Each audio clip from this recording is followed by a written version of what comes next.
भविष्य के लिहाज से भी बीजेपी सम्राट चौधरी में ही इन्वेस्ट कर रही है।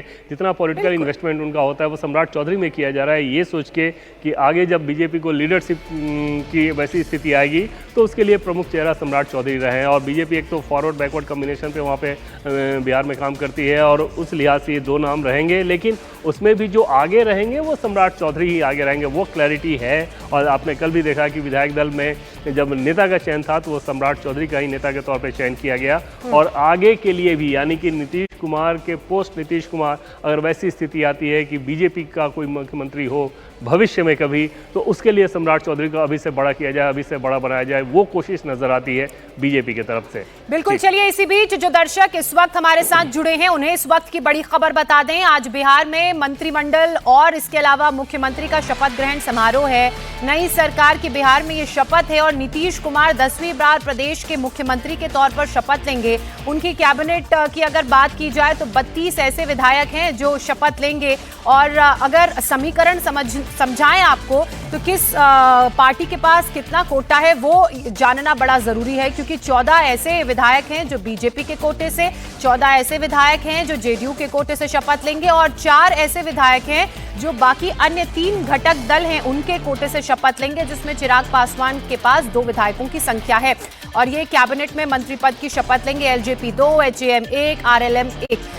हमारे पॉलिटिकल एडिटर देवेंद्र पराशर लगातार सुबह से ही हमारे साथ जुड़े हुए हैं, जो हर एक जानकारी दर्शकों तक पहुंचा रहे हैं। देवेंद्र, हमने बीजेपी की बात की, हमने जेडीयू की बात की, लेकिन अन्य 3 घटक दलों की बात करें तो 4 ऐसी सीटें हैं या कह लीजिए 4 ऐसे विधायक हैं जिन्हें मंत्री पद की शपथ दिलाई जाएगी। कौन से वो नाम है संभावित?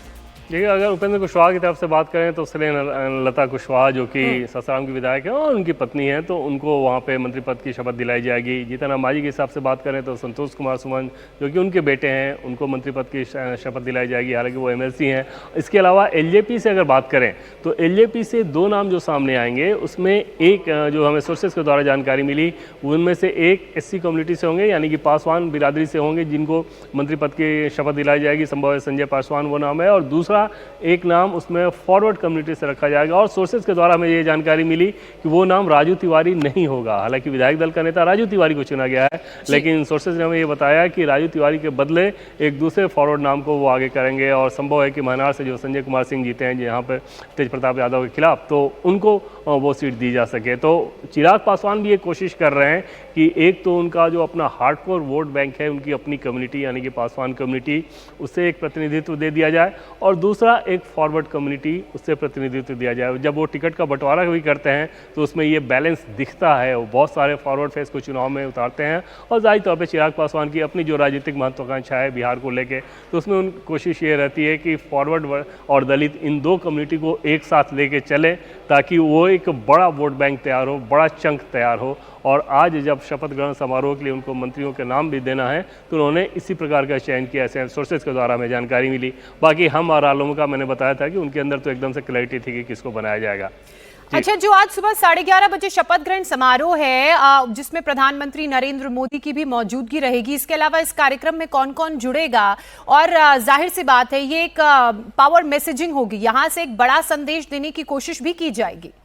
या बिल्कुल, वो तो लगातार 2 दिन से वो चर्चाएं चल रही हैं कि उनमें से बीजेपी शासित राज्यों के, एनडीए शासित राज्यों के मुख्यमंत्री रहेंगे वहाँ पे, और कुछ पहुँच गए हैं, कल रात ही कई सारे आ जाएंगे। और बीजेपी ने इस तरह की तैयारी की है कि एक मुख्यमंत्री के साथ अपने पार्टी के पदाधिकारी को भी लगाया गया, प्रदेश पदाधिकारियों को, ताकि प्रोटोकॉल में कोई समस्या ना आए। और बीजेपी इस कार्यक्रम के लिए इस रूप में तैयारी कर रही है कि हर मंडल से, यानी कि ऐसा नहीं होगा कि आज के शपथ ग्रहण समारोह में सिर्फ पटना या आसपास के ज़िले के लोग रहें, पूरे बिहार में हर मंडल से बीजेपी कार्यकर्ता और या आम लोग जो वहाँ जाना चाह रहे हो उनको लेकर आया जा रहा है। और अगर मंडल की बात करें तो लगभग 5, 6, 7 पंचायत अगर एक मिला दें तो उस पर बीजेपी का एक मंडल तैयार हो जाता है। ये मंडल ब्लॉक वाला मंडल नहीं होता, तो बीजेपी का अपने मंडल के हिसाब से मतलब 5-7 पंचायत हो तो उसमें एक मंडल, और उस लेवल तक के अपने कार्यकर्ताओं, अपने समर्थकों को यहाँ पर लेके आया जा रहा है। जाहिर तौर पे एक कार्यकर्ता के लिए बड़ी बात होती है कि जिस चुनाव में वो इतना जी जान से लगे, इतना मेहनत किया उन्होंने, और बीजेपी के कार्यकर्ताओं की मेहनत की बात, मेहनत वो करते हैं, इसका सबूत इससे बड़ा क्या हो सकता है कि पिछले दिनों आपने देखा होगा